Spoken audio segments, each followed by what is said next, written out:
Hi, I'm Suzanne Jones, and the genre I'm going to be discussing today is picture books. A picture book is a book that is generally aimed at younger children, and in this type of book, the pictures are as important to the story as the words, if not more important, like the book I will be reviewing. Picture books are ideal for young children who either can't read or who don't have a long attention span, or for children who are just learning to read, because there are usually very little words in the book, and because there are typically pictures on every page for the children to look at as you read to them, giving them context clues as to what's going on. I personally think picture books are the most important starting point in getting children to enjoy reading at a young age. So the book I selected, I chose because it is a perfect example of how simple the words in a picture book can be and still tell an exciting story, or in this case, silly story. There's only one sentence on each of the pages in this book, but the sentences combined with the picture tells a complete story. I also chose this book because the sillier the story was, the more my children liked it, and this book makes me laugh.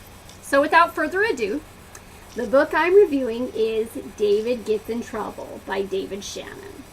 The main character in this book is David, and David's character is reminiscent of Calvin in the Calvin and Hobbes comic books, meaning that he is quite a mischievous boy. Anyone with an active child can relate to this book, as well as any kid who's done something a bit naughty. In this week's reading about conflict, we read that children like the conflict in the story to be similar to the things that they face. And what child hasn't gotten in trouble for doing something they know that they shouldn't have done?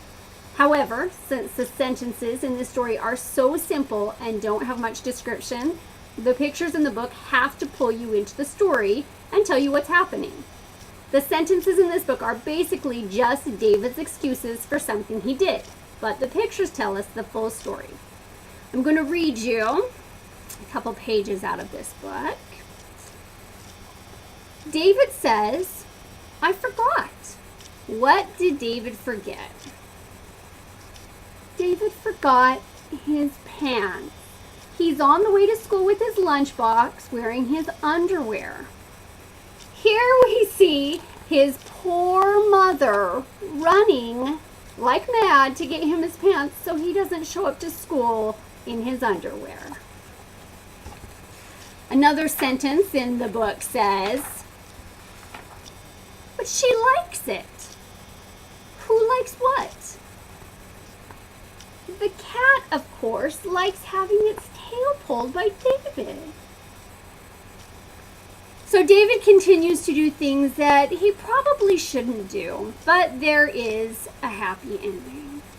David once again does something naughty. No, it wasn't me. Here we have David with chocolate on his face, and there are fingerprints in the cake. But David does feel bad about what he did, and in the middle of the night he says, "Yes, it was me. I'm sorry."